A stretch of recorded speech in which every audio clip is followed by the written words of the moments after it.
दोस्तों, क्या आपको पता है गाय और सुअर के मांस को फैक्ट्री में तैयार कैसे किया जाता है? वैसे तो हमारा देश भारत एक आध्यात्मिक देश है, जहाँ विश्व के सबसे बड़े मेले कुंभ से लेकर पवित्र नदी गंगा यहाँ बहती है।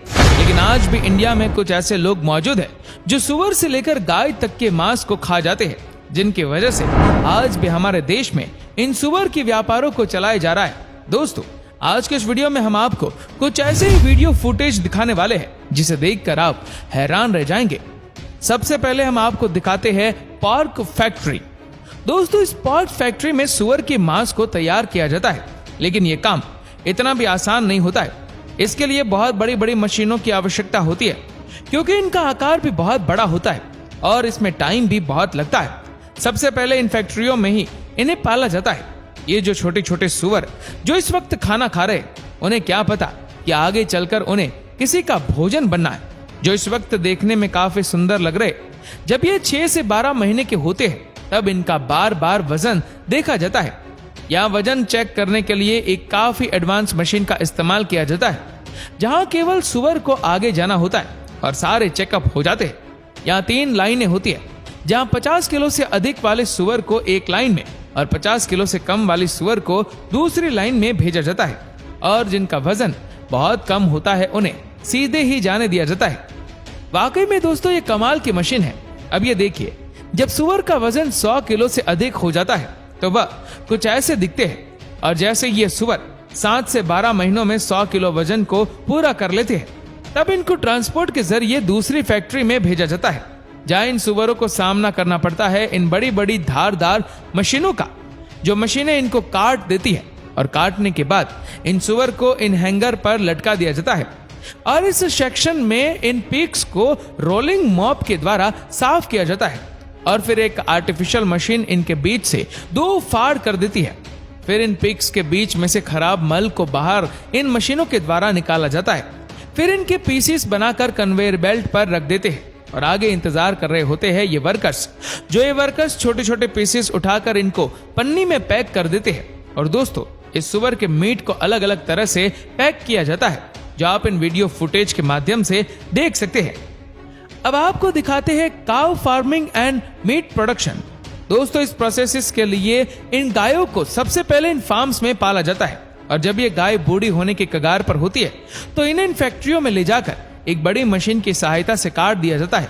काटने के बाद इन गायों के मांस को ऐसे ही पैकेट में पैक कर लिया जाता है। इतना ही नहीं दोस्तों, ये गाय के मांस को इन क्रशिंग मशीन में डालकर उनके छोटे छोटे बारीक पीस तैयार किए जाते हैं, फिर उसको पैक किया जाता है। आप देख सकते हैं कि ये पूरा प्रोसेस कैसे किया जा रहा है। वाकई में यह प्रोसेस दिल दहला देने वाली होती है। बड़ी बड़ी मशीनें इसलिए काम कर रही है क्योंकि आज भी इन मीट की डिमांड मार्केट में काफी ज्यादा है। ये चीजें तब भी बंद हो सकती है जब आप इन चीजों को खाना बंद कर देंगे और ये वीडियो ज्यादा से ज्यादा शेयर करके दूसरों की आंखें खोल पाएंगे। इंडिया में तो ये बहुत कम है, बल्कि विदेशों में ये बहुत ज्यादा है। अब आपको आगे दिखाते हैं duck farming and meat processing factory. दोस्तों, इन बत्तखों को तो आप सभी जानते ही होंगे। पानी में तैरती ये बत्तखें कितनी ज्यादा सुंदर लगती है, लेकिन वही दूसरी ओर इन बत्तखों को भी लोग खाते हैं और इनकी भी फार्मिंग की जाती है। ये जो अंडे आप अपनी स्क्रीन पर देख रहे हैं, ये किसी और के नहीं बल्कि इन बत्तखों के हैं, जिनमें से बत्तखों के छोटे छोटे बच्चे निकलने वाले हैं। वैसे आपकी जानकारी के लिए बता दें कि बत्तखों के 2 फार्म होते हैं, एक जहां पर इन बत्तखों का मीट बनता है और दूसरा यहां पर इन बत्तखों के अंडों से छोटे छोटे बच्चों को तैयार किया जाता है। दोस्तों, इन ट्रे में पड़े अंडों से बत्तख का बच्चा बनने में चंद महीनों का ही समय लगता है, और दोस्तों इन बच्चों को अच्छे से लालन पालन करने के बाद भेज दिया जाता है इनको दूसरे फार्म में, जहां सबसे पहले इन बच्चों का वजन टेस्ट किया जाता है, और जिन बच्चों का वजन कुछ कम होता है उन बच्चों को अपने हाथ से पानी पिलाते हैं ये वर्कर्स, साथ में उनको खाना भी खिलाया जाता है। 16 से 18 वीक के बाद ये डक बड़ी हो जाती है। अब इनको इस स्टेज में एक इंजेक्शन दिया जाता है, जिससे कि ये बत्तखें और भी तेजी से बड़े होने लगते हैं। अब 2 से 3 हफ्तों के बाद ये पूरी तरह से तैयार होते हैं अगली फैक्ट्री में जाने के लिए, और ट्रांसपोर्ट के जरिए इनको दूसरी फैक्ट्री में भेजा जाता है। यहाँ ये वर्कर इनको इन हैंगर पर लटका देते हैं, जिसके बाद सीधे ही इनको गर्म पानी में भेजा जाता है, और आगे खड़े ये लोग इन बत्तखों को पानी से निकलने के बाद ही इनके ऊपर जो बाल होते हैं उनको पूरी तरह से साफ कर देते हैं और इनको इन्हीं हैंगर पर लटका देते हैं, जिसके बाद आगे लगी यह मशीन सभी बतखों को रोलिंग मशीन से साफ कर देती है। और जैसे ये बतखें साफ हो जाती है, फिर इनके पीसेस बनाकर इनको आगे की तरफ भेज दिया जाता है। और ये देखिए, ये है इन बतखों के पित, जो काफी तेजी से ये लोग काट कर तैयार कर रहे हैं। काटने के बाद इन्हें पानी में धोया जाता है और इन्हें भी पैकेट में पैक करके मार्केट में बेचने के लिए भेज दिया जाता है। दोस्तों अब आगे आपको दिखाते हैं फिश मीट कटिंग प्रोसेस।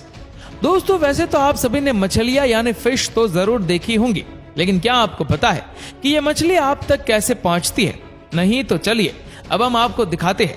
दोस्तों यहाँ पर सबसे पहले इन मछली को समुद्रों और तालाबों से निकालकर इन बड़ी बड़ी मशीनों के अंदर लाया जाता है और इसके बाद ये सभी वर्कर्स इन मछलियों को इस कन्वेयर बेल्ट पर रख देते हैं। इससे ये होता है कि जैसे ही ये कन्वेयर बेल्ट धीरे धीरे आगे चलती रहती है, वैसे वैसे आगे लगी एक कटर मशीन इन मछलियों के छोटे छोटे पीस बना देती है और आगे लगे वर्कर इन मछलियों को कलेक्ट करके एक पानी के अंदर डालकर साफ कर देते हैं।